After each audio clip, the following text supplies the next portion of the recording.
Coach OTP avec une petite vidéo pour sujet overhead squat, position en overhead, squat snatch, etc.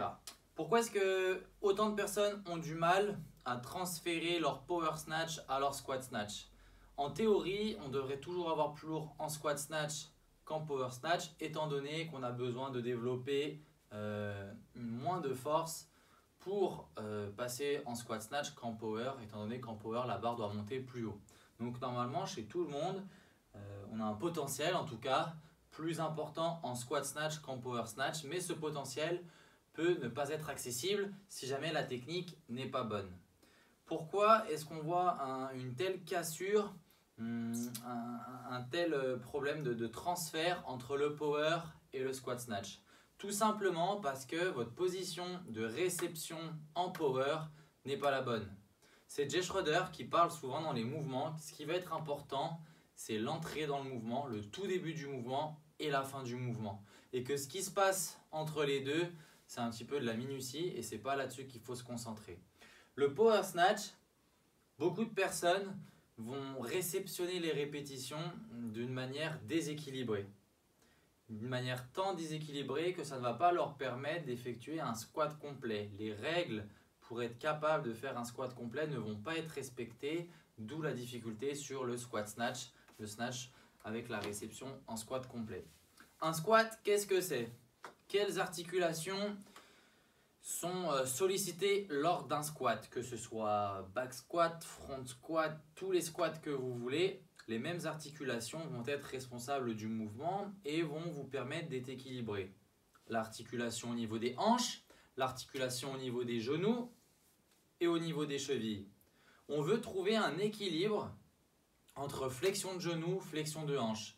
Cet équilibre va être différent en fonction du squat. Si c'est un overhead, si c'est un front squat, si c'est un high bar back squat, si c'est un low bar back squat, la barre ne va pas être placée de la même manière par rapport à votre centre de gravité. Du coup, votre squat va être différent. Okay?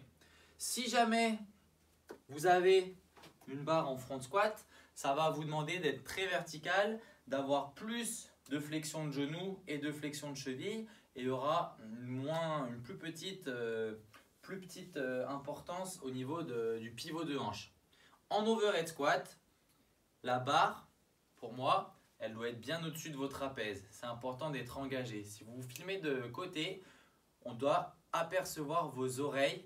Vos oreilles ne doivent pas être cachées par vos bras. Ça va vous demander de bien initier votre squat avec une flexion de genou, mais également une flexion de hanche. Donc, on va venir dans cette position et non pas uniquement ici. Si cette flexion de hanche est bien effectuée, qu'elle est équilibrée, parce qu'on va entendre les détracteurs qui vont pousser ce que je dis dans l'autre sens et à l'extrême. Attention, on veut l'équilibre. Donc je vous dis surtout pas que votre overhead, on doit descendre et que ça doit ressembler à ça. Là, il y a un bien trop gros pivot de hanche. L'équilibre hanche-genou au niveau de la flexion n'est pas respecté. On va plus être équilibré, on va partir sur l'avant. Donc important d'être bien équilibré. Je fais une démonstration avec la barre. Donc, barre sur les épaules. Un bon exercice que j'aime beaucoup, que j'utilise souvent en activation. Je place la barre au-dessus de la tête et je vais simplement venir initier le squat. D'accord? Et là, je m'assure d'être équilibré et non pas d'être ici qu'en genou. Parce qu'ici, je vais très vite me retrouver bloqué. Ok? Deux solutions. Soit je suis complètement bloqué, soit j'ai une maxi-mobilité de cheville, je vais réussir à compenser en laissant les genoux aller très très loin devant. Peut-être qu'il y aura les pieds qui vont aussi un peu s'affaisser, les talons qui vont décoller, le milieu du dos qui va être très cambré de manière à réussir à descendre, mais en restant très vertical au niveau de la poitrine. Donc pour moi tout ça, c'est des compensations. Votre squat il ne va pas être équilibré, ok? Il ne va pas être optimal, vous risquez de perdre pas mal de barres sous fatigue. Vous risquez d'avoir des problèmes au niveau des épaules, du dos, des genoux, etc. etc. Donc, commencez léger. Depuis toutes ces années où je coach de l'haltérophilie, j'ai vu personne qui manquait de mobilité d'épaule. En fait, c'était une incompréhension. Et cette incompréhension, ce mauvais pattern venait vraiment du fait de capter l'engagement au niveau des hanches. Je fais un overhead squat, juste pour faire la démonstration. Donc juste ici, bras bien tendus et j'initie mon squat avec flexion de hanche, flexion de genou en simultané, bien équilibré. Et je viens descendre. Et là on est à l'aise, on est calé en bas, ok, parce qu'il y a cet équilibre.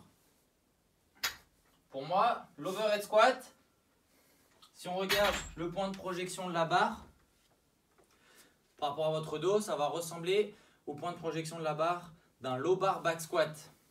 Et donc, ça va être un des squats qui va nécessiter le moins de flexion de cheville par rapport, par exemple, à un front squat. Okay, étant donné que la barre, son point de projection est relativement reculé, comparé à un front squat où le point de projection il est bien plus en avant. Il va falloir rester bien plus vertical. Sur mon overhead, je peux avoir un peu plus d'inclinaison au niveau de la poitrine. Attention, on veut l'équilibre. On ne veut pas être trop droit avec énormément de poids dans les talons. Okay, et à l'inverse, on ne veut pas non plus faire ces snatchs là où je pars en mode un avion qui est en train de décoller, où je suis tout devant là. Non, non, non, là c'est trop loin devant. Donc trouvez cet équilibre. N'hésitez pas, si vous avez du mal sur les overhead, du mal sur les squat snatch, à m'envoyer vos vidéos, posez vos questions si vous avez des questions par rapport à tout ce qu'on a vu, d'accord? Parce que c'est vraiment quelque chose qui se règle facilement. J'ai vu personne être incapable de faire des overhead squats. C'était toujours une question de pattern moteur, de proprioception, etc. etc. Donc n'hésitez pas à envoyer, à poser vos questions.